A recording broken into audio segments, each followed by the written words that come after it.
ইনকিলাব মঞ্চের আহ্বায়ক ওসমান হাদি হত্যার প্রধান আসামি ফয়সাল করিম মাসুদ ও সহযোগী আলমগীরকে গ্রেপ্তার করেছে ভারতের পশ্চিমবঙ্গ পুলিশের স্পেশাল টাস্ক। এ বিষয়ে আরও জানাতে কলকাতা থেকে যুক্ত হচ্ছেন সহকর্মী বিশ্বনাথ দাস।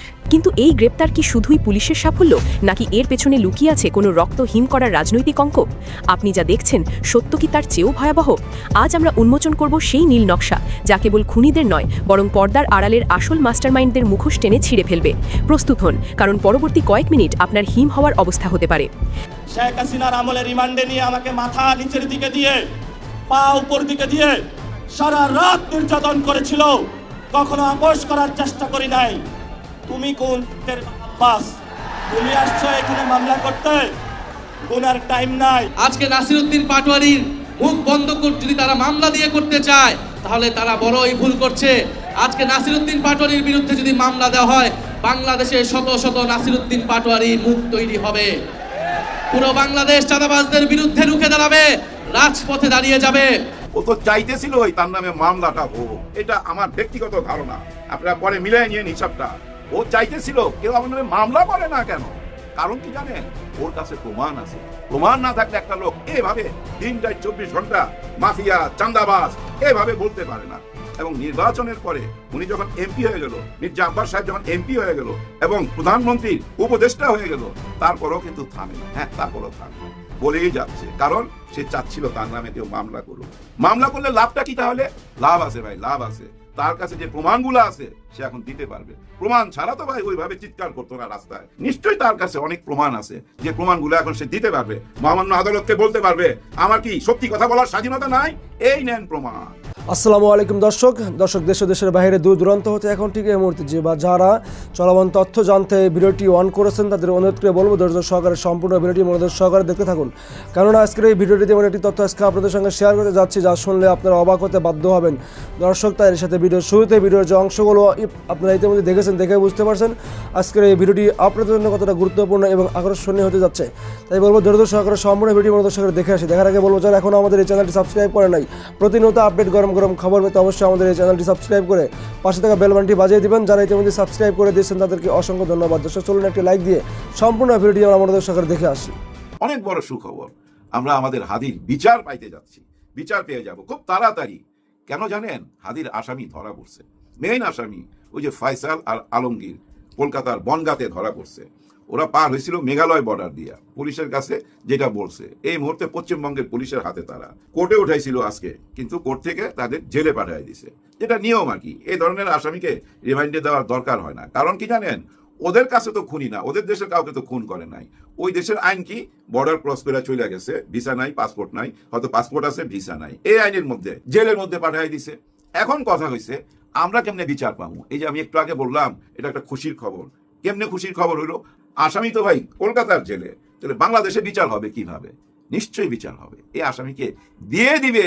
হ্যাঁ, ওরা অপেক্ষা করতেছিল নির্বাচিত সরকার আসলেই এই আসামিকে দিয়ে দিবে।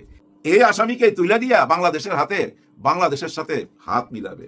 এই যে গত 18 মাসে যেটু ক্ষতি হয়েছে না, সেই ক্ষতি পূরণ করার জন্য প্রথম যে কাজটা করবে, এই ফয়সাল আর আলমগীরকে বাংলাদেশের আইনের হাতে তুলে দিবে। আর ওরা ধৈরা নেন, যেটা বলবো সেটা সত্যি মনে করবেন না, ধারণা, আমার ব্যক্তিগত ধারণা, এরা অনেক আগেই ধরা পড়ছে। কিন্তু এই ধরা পড়াটা পুরাটাই ভাই সাজানো নাটক। হ্যাঁ, সাজানো নাটক, অনেক আগে থেকেই ধরা পড়ছে, এখন প্রকাশ করলো, কারণ ওরা অপেক্ষা করতেছিল নির্বাচিত সরকার আসুক, ওই নির্বাচিত সরকারের হাতে তুইলা দিয়া বাংলাদেশের সাথে বন্ধুত্বটা গাঢ় করবে। গত 18 মাসে যে ক্ষতিটা হয়েছে, এই ক্ষতি পূরণ করার জন্য প্রথম পদক্ষেপ বলতে পারেন এই হাদির এই আসামিদেরকে আমাদের হাতে বুঝাই দিলে আমরা কি সত্যি সত্যি খুশি হবো না? নিশ্চয়ই আমরা খুশি হবো। আর নির্বাচিত সরকার বিএনপি যা কিছু করুক না কেন ভাই, এই বিচারটা যদি কইরা ফেলায়, ওরা কিন্তু প্রশংসায় ভাইসা যাবে। অতীতের অনেক কিছু আমরা ভুলা যাব, এটা নিয়েই আলোচনা করব। আমার মনে হয় এইদিকেই এগোচ্ছে। হ্যাঁ, এদিকেই এগোচ্ছে। এই হাদির বিচার দিয়াই বিএনপি দেখবেন প্রশংসায় ভাইসা যাবে, এটা আপনারা নোট কইরা রাখতে পারেন। কিন্তু এখন আসি, হাদি যেখানে নির্বাচন করতে চাইছিল সেখানে যে পাটোয়ারি আসলো, হাদি শাহাদাত বরণের পর পাটোয়ারি ওই জায়গাটায় আসলো। হাদির জায়গায় যে নাসিরউদ্দিন পাটোয়ারি আসলো, কত ভোটে হারছে? মাত্র 4900 ভোটে। হাদি থাকলে কিন্তু অবশ্যই পাস করতো, তাই না? হাদির জায়গায় আসাতে নাসিরউদ্দিন পাটোয়ারি এত ভোট পাইছে। এমনিতে কিন্তু নাসিরউদ্দিন পাটোয়ারিকে আমরা বেয়াদব বলি, মুরব্বীরা। হ্যাঁ, সবাই বেয়াদব বলে। আর ওই বেয়াদবের বিরুদ্ধে আবার মামলাও হয়ে গেছে, সমন জারি হয়েছে। হায় হায় কি অবস্থা চিন্তা করেন। শেষ পর্যন্ত আইনের কাছে নিয়ে তুলে দিল নাসিরউদ্দিন পাটোয়ারিকে। এতে কি নাসিরউদ্দিন পাটোয়ারি থেমে যাবে আপনাদের মনে হয়? না ভাই, ওরা আমি খুব ভালোভাবে লক্ষ্য করছি, আমার লোক না। ও তো চাইতেছিল ওই তার নামে মামলাটা হোক, এটা আমার ব্যক্তিগত ধারণা, আপনারা পরে মিলাই নিয়েন হিসাবটা। ও চাইতেছিল কেউ আমার নামে মামলা করে না কেন, কারণ কি জানেন? ওর কাছে প্রমাণ আছে। প্রমাণ না থাকলে একটা লোক এভাবে দিন রাত 24 ঘন্টা মাফিয়া চান্দাবাজ এভাবে বলতে পারে না। এবং নির্বাচনের পরে উনি যখন এমপি হয়ে গেল, মির্জা আব্বাস সাহেব যখন এমপি হয়ে গেল এবং প্রধানমন্ত্রীর উপদেষ্টা হয়ে গেল, তারপরও কিন্তু থামে নাই। তারপরও থামে নাই, বলেই যাচ্ছে, কারণ সে চাচ্ছিল তার নামে কেউ মামলা করুক। মামলা করলে লাভটা কি? তাহলে লাভ আছে ভাই, লাভ আছে। তার কাছে যে প্রমাণগুলো আছে সে এখন দিতে পারবে। প্রমাণ ছাড়া তো ভাই ওইভাবে চিৎকার করতো না রাস্তায়। নিশ্চয়ই তার কাছে অনেক প্রমাণ আছে, যে প্রমাণগুলো এখন সে দিতে পারবে, মহামান্য আদালতকে বলতে পারবে আমার কি সত্যি কথা বলার স্বাধীনতা নাই, এই নেন প্রমাণ। আর যদি প্রমাণ না দিতে পারে তাহলে কি হবে? মানহানির মামলা। মানহানির মামলা যেটা হবার সেটাই হবে, সরি বলে দিবে। কিন্তু নাসিরউদ্দিন পাটোয়ারি সরি বলার লোক? আমার তো মনে হয় তাকে আমার যেটা দেখা মনে হয়েছে ভাই, একেবারেই বিপ্লবী, পুরাটাই বিপ্লবী, আগাগোড়া পুরাটাই, কোনো আপোষ নাই। কেন আপোষ নাই জানেন? নীতির পথে চলে, ইমান ঠিক আছে, যার জন্য বুকের মধ্যে ওই জোরটা থাকে। এই ধরনের মানুষকে মাথা নত করানো যায় না, তো পারে না ভাই। আপনারা খেয়াল করেন, কিছুদিন আগে খেয়াল আছে যমুনার আশেপাশে এক ভাইকে, ওই যে মাথায় টুপি পাঞ্জাবি পরা, খুব মারতেছিল সবাই মিলা। ও টু শব্দ করছে, এভাবে দাঁড়ায় ছিল। যারা মারছে তারাই তো হরান হয়ে গেছে, খেয়াল আছে? কারণ এটা ইমানই জোর। ওইভাবে দাঁড়ায় থাকতে পারে কারা জানেন? যারা ইমানের জোর আছে তারাই পারে। যার জন্য নাসিরউদ্দিন পাটোয়ারিকে হার মানাইতে পারবে না, ও হার মানার মানুষ না। অপেক্ষায় থাকি নেক্সট কি হয়, আদালতে কি হয়, এই ব্যাপারটা দেখা খুব আমার আগ্রহ। তবে ওই বিচারের মধ্যে যদি বা একটা লাইভ প্রোগ্রাম করতো, মানে লাইভ ক্যামেরা থাকতো আর আমরা দেখতাম কি বলে, তাহলে ব্যাপারটা খুব জমতো। জানি না আদালত এই অনুমতি দিবে কিনা।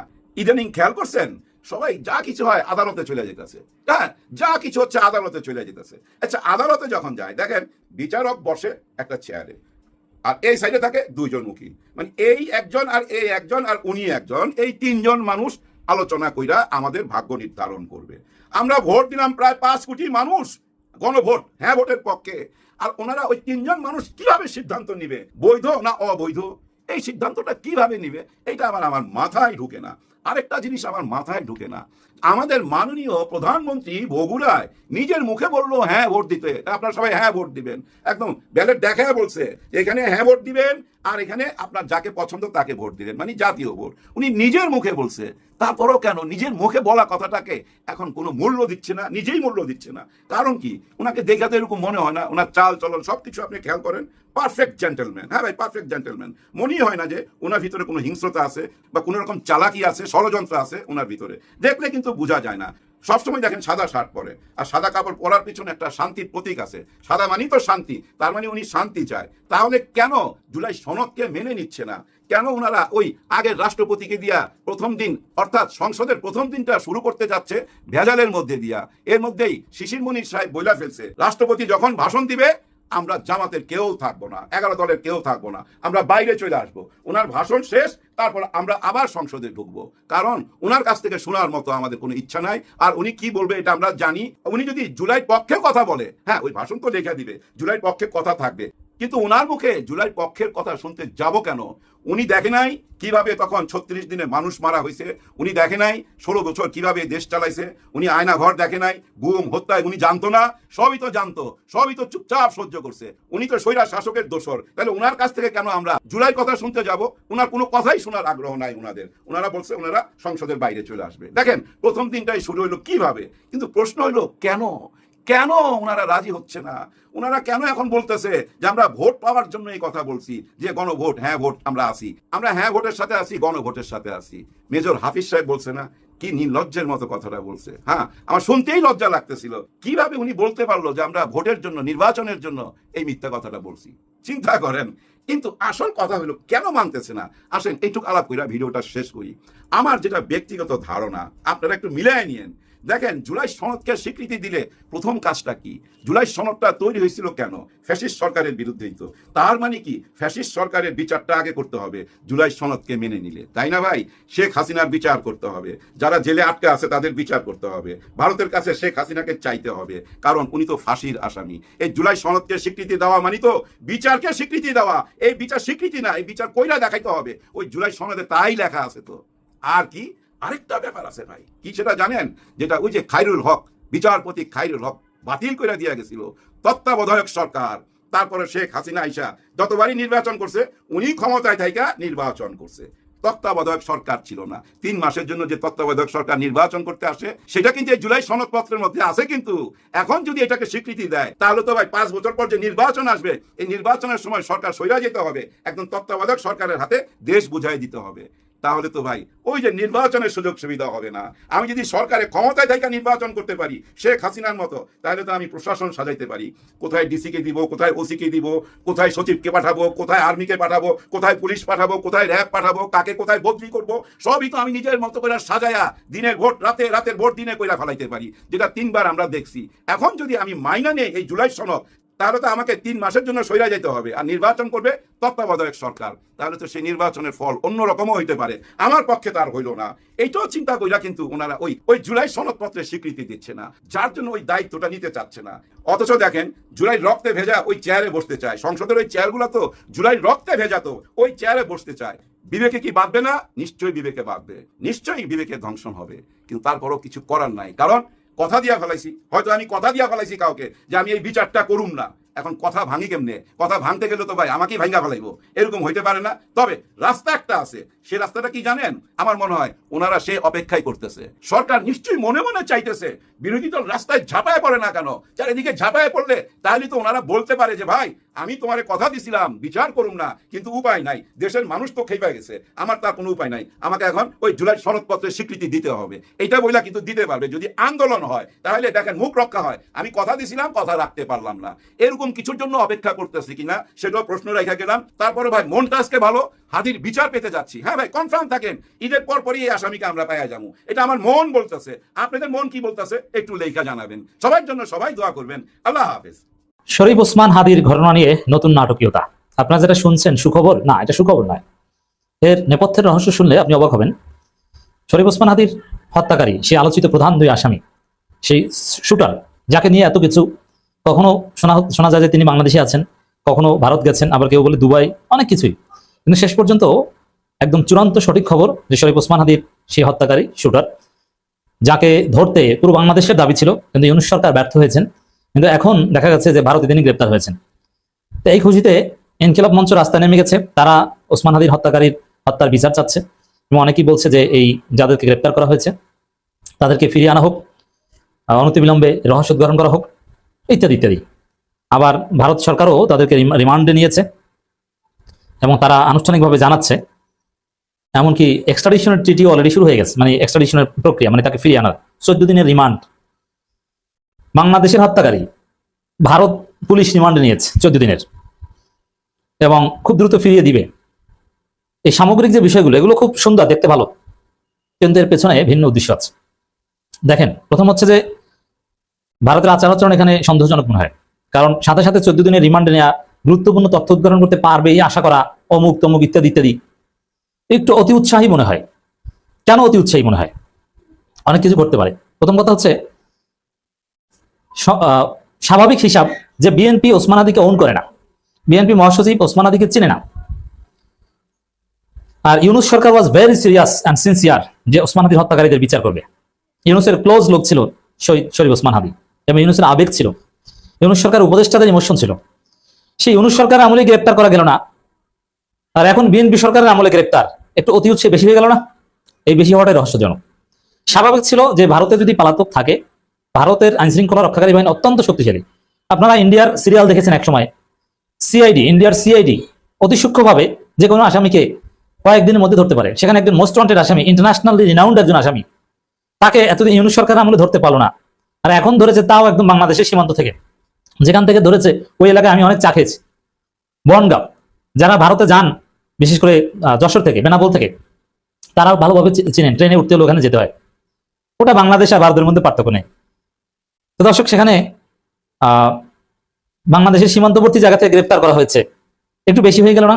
আসল ঘটনাটা কি আসলে হতে পারে, এটা আমাদের বিশ্লেষণ, যে ভারত সরকারের হাতে বা নজরদারিতে আগেই ছিল, কিন্তু ভারত বিনা লাভে কিসের বিনিময়ে, কোন উদ্দেশ্যে, এমনিতেই ইউনূস সরকারকে দেখতে পারে না। ইউনূস সরকার সফল হোক, ইউনূস সরকার ইমেজ বাড়ুক, এটা তো ভারত চাইতেই পারে না। সেই হিসাবে ভারত সুযোগ থাকলে বা গ্রেপ্তার করলেও তো তাকে গ্রেপ্তার বলবে না, কারণ ইউনূস সরকার যাতে ব্যর্থ হয়, ইউনূস সরকার পারে না, এটাই তো ভারত চাইবে। কিন্তু এখন তো বিএনপি হচ্ছে ভারতের পছন্দের সরকার। তো এখন এটা হতে পারে এরকম যে আসলে এই হত্যাকারীকে আগেই গ্রেপ্তার করেছে, অথবা আগেই তাদের নিয়ন্ত্রণে ছিল, কিন্তু ইউনূস সরকার যাতে লাভবান না হয়, ইউনূস সরকার যাতে ব্যর্থ হয়, অথবা গ্রেপ্তার দেখিয়ে ফেরত দিলে ইউনূস সরকারের কাছ থেকে তো ফেরতের বিনিময়ে কিছু আদায় করা যাবে না। এটা বুঝতে হলে আরেকটা থিওরি আপনাদের বলি। ইন্টারন্যাশনাল আইনে এক্সট্রাডিশন ট্রিটি আছে, বাংলাদেশের সাথে দুইটা দেশের এক্সট্রাডিশন ট্রিটি আছে, মানে বন্দি বিনিময় চুক্তি, ভারতের সাথে আর থাইল্যান্ডের সাথে, যার ফলে অপরাধীকে ফিরিয়ে আনা যায়।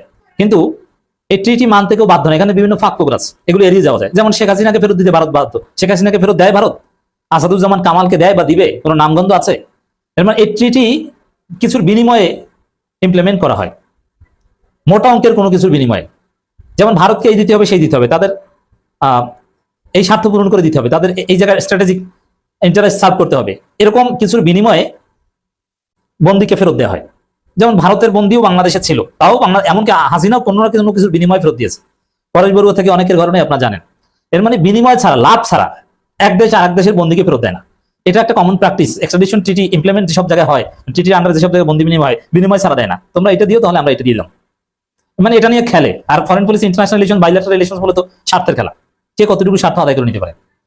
এখন ইউনূস সরকার আমলে গ্রেপ্তার করতে পারলো, ইউনূস সরকার তো ভারত বিরোধী সরকার, ইউনূস সরকারের পতন চাইতো ক্ষণে ক্ষণে, মুহূর্তে মুহূর্তে ইন্ডিয়া।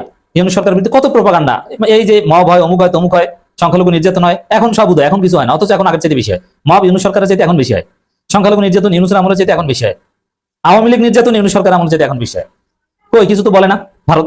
যেমন এই যে 7 মার্চের ভাষণ বাজানোতে অনেক আওয়ামী লীগ গ্রেপ্তার হয়েছে, ওই ভারতীয় কোনো মিডিয়া টু শব্দ দেখছেন? সবাই চুপ হয়ে গেছে। মানে ইউনূস সরকারের কাছ থেকে তো কোনো কিছু আদায় করা সম্ভব ছিল না, আর ইউনূস সরকার ছিল ইন্টারিম সরকার, যার ফলে ইচ্ছাকৃতভাবে ভারত ওসমান হাদির হত্যাকারীদের গ্রেপ্তার করেনি, বা গ্রেপ্তার করলো সেটা বলেনি। কিন্তু এখন তাদের পছন্দের সরকার এসেছে, এখন ভারত এটা বলে দিয়েছে, বা এখন গ্রেপ্তার করেছে। এখন গ্রেপ্তার করেছে কেন? প্রথম কথা হচ্ছে বিএনপির, ভারতের পছন্দের সরকার বিএনপি, এখন বিএনপি সফল, তারা পারে, তাদের ইমেজ বাড়ানোর জন্য ভারত উপকার করছে, নাম্বার 1। দ্বিতীয় হচ্ছে যে ভারত বিএনপির কাছ থেকে এখন অনেক কিছু নিতে পারবে, যে ঠিক আছে গ্রেপ্তার করেছি, এখন এটাকে দিব, যেহেতু গ্রেপ্তার করেছি, গ্রেপ্তার এই নিউজ যেহেতু পাবলিশ হয়েছে, অতএব ফেরত দেওয়াটা এখন জরুরি, বা জনগণের চাপ সরকারের উপর পড়বে মারাত্মকভাবে, ভারতের কাছ থেকে ফেরত আনতে বিএনপি সরকার বাধ্য হবে, এটা অনিবার্য। এজন্য দর্শক বিএনপি ফেরত আনবে, এবং এই ফেরতের বিনিময়ে ভারত অনেক কিছু আদায় করে নিবে, তাদের যা দরকার, যা চায়, মংলা বন্দর পরিচালনা দরকার, ঠিক আছে বিএনপি দিয়ে দিবে। আবার আওয়ামী লীগের সাথে করা চুক্তিগুলো যেন বাতিল না করে, বিদ্যুৎ কেন তাদের কাছ থেকে, মানে ভারত যা চায়, ভারতের যে ইন্টারেস্ট, এই সুযোগে অনেক কিছু বিএনপির কাছ থেকে নিয়ে নিতে পারবে। মানে এটা একটা বিনিময়, আপনি একটা গুপ্তধন পেয়েছেন, এটা এখন বিক্রি করবেন। তো শরীফ ওসমান হাদির হত্যাকারীকে ওরা এখন ধরিয়েছে যাতে বিএনপির সাথে ডিল করতে পারে, এটা হলো যে আসল ঘটনা। নইলে এটা ইউনূসের আমলে গ্রেপ্তার হওয়া খুব ইজি আসছিল, এটা নাটক, নাম্বার 1। দ্বিতীয় হচ্ছে এখন এই রহস্য উদ্ঘাটন বিএনপি তাদের নিজেদের মতো করে করতে পারবে। কিসের ন্যায় বিচার? ওটা বিএনপি যেভাবে মামলা সাজা হিসেবে যাদেরকে দায়ী করতে চায় তাদেরকে দায়ী করে দিবে, বিএনপির প্রতিপক্ষ বা অন্তর্বর্তীকালীন সরকারের যারা বিএনপি শত্রু ছিল তাদের কাউকে ফাঁসি দিলেও দিতে পারে। এটা নিয়ে বিএনপি এখন রাজনীতি করতে পারবে। ইউনূস সরকার আমলে ফেরত আনলে তো বিএনপির পছন্দের মতো এটা করতে পারতো না। এটি হচ্ছে হিসাব খেলা। ভাই রোজার দিন মাত্র ইফতারি খুলছি, বুঝছেন, রোজার দিন মাত্র ইফতারি খুলছি, আর সাথে সাথে সুসংবাদ, একেবারে আল্লাহ আসমান থেকে সুসংবাদ পাঠিয়ে দিছে আমাদের বাংলাদেশের মানুষের জন্য। সেটা হলো আমাদের প্রিয় চোখের মণি হাদি ভাইয়ার যে প্রধান 2 জন আসামি, মানে খুনের আসামি, একজন হলো আমাদের ফয়সাল ভাইয়া, আরেকজন হলো আলমগীর ভাইয়া। তো ফয়সাল ভাইয়া হলো গুলি চালাইছে, আর মাসুদ আলমগীর ভাইয়া হলো কি করছে, বাইক চালাইছে। তো 2 জনে মিলে এক কাণ্ড কার দিয়া, ये दोनों मिलके कांड कर दिया, ওই যে কয়েক মাস আগে। তো এখন হাদি তো জানাজা হয়ে গেছে, হাদিকে আমরা কবরও দিছি, সব কিছু ঠিকঠাক আছে। কিন্তু ভাই হাদি মরে যাওয়ার পর আমরা যে কষ্টটা পাইছি, যে চোট লাগছে দিলের মধ্যে, বুঝছেন, তো এইটা তো যাওয়ার না, এটা যাইতো না কোনোদিন, যতদিন পর্যন্ত না এই হাদির খুনিদেরকে ধইরে আমরা গুলিস্তান মোড়ে আই না, ফ্যান খুইলা, বুঝছেন কি করে, বুঝছেন তো সেগুলো করা। কিন্তু যদিও বাংলাদেশ একটা গণতান্ত্রিক রাষ্ট্র, তো ওইভাবে তো আমরা পারি না, সরকার আমাদেরকে করতে দেবে না। তবে খুব ইচ্ছা ছিল ভাই, মনে একটা ইচ্ছা ছিল আমাদের সবার, যে হাদি ধরা পড়ুক এবং হাদির ফাঁসি চাই আমরা, বুঝছেন, হাদির ফাঁসি চাই। এখন সেটা বাংলাদেশ সরকার করে দেখাতে পারেনি, আর করতেও পারতো না, কি করবে, কারণ বাংলাদেশের সীমানার ভিতরে, টেরিটরির ভিতরে তো হাদির খুনিরা ছিল না। তো শুনলাম তারা বলে আলমগীর ভাইয়া এবং ফয়সাল ভাইয়া তারা দুইজন মেঘালয় থেকে লরির একটু সাউন্ড করো না, তো হাদি যে ওই খুনি ফয়সাল এবং আলমগীর তারা দুজন তার বাংলাদেশের টেরিটরির ভিতরে ছিল না, তারা শুনলাম সিলেটের ওদিক দিয়ে মেঘালয়ের ওইখান দিয়ে কেমনে বলে ভারতে চলে গেছে পাসপোর্ট ভিসা ছাড়াই। তো সেখানে প্রায় 3-4 মাস তারা ঘোরাঘুরি করছে, ঘোরাঘুরি করে তারপরে যশোর সীমান্তের ওই যে বনগা আছে না, বনগা গেছি আমি, এখানে হয়ে গেছে 20-30 বছর হয়ে গেছে, অনেক আগে গেছিলাম। তো যাই হোক সেই বনগাঁও এলাকায় আবার তারা সারা ভারত ট্যুর কইরা, বুঝছেন, সারা ভারত ভ্রমণ বা ট্যুর কইরা তারা শেষমেশ আইসে আবার বনগাঁওতে আসার উদ্দেশ্য হলো, যেহেতু সরকার চেঞ্জ হয়েছে তো তারা ভাবছিল যে অ্যাডজাস্ট করে ফেলতে পারবে, বুঝছেন, একটা তো ফিক্সিং হয়ে যাবে বর্তমান সরকারের সাথে তাদের ধরপাকড়ের ব্যাপারটা। তো তারা বনগাঁও দিয়ে আবার বাংলাদেশে ঢোকার চেষ্টা করেছিল। তো বনগাঁও এলাকার যে পুলিশ আছে, লোকাল পুলিশ, তো তারাই তাকে গ্রেপ্তার করে। গ্রেপ্তার করার পর পাসপোর্ট ভিসা দেখতে চায়, তো তারা পাসপোর্ট ভিসা দেখাতে পারেনি। তো যখন তাকে আদালতে নিয়ে গেছে বা থানায় নিয়ে গেছে, নিয়ে যাওয়ার পর আরও বড় বড় পুলিশ কর্মকর্তা যারা ছিল তারা তো দেখে তো ডরে গেছে, খাইছে আমার, তোমরা কিসকলে আয়া, কিসকলে আয়া, বুঝছেন, তুমি কারে লয়ে আইছো, বুঝছেন। পরে গিয়ে দেখে, খোঁজ খবর নিয়ে দেখে তো ওই হাদি হত্যার আসামি বাংলাদেশে, যেটা নিয়ে তোলপাড় হয়ে গেছে। তখন তো তাড়াতাড়ি যে মামলা, এখন তো ছিল পাসপোর্ট ভিসার মামলা, তো পাসপোর্ট ভিসার মামলা তো আছে, প্লাস এখন হলো এই হত্যা মামলা।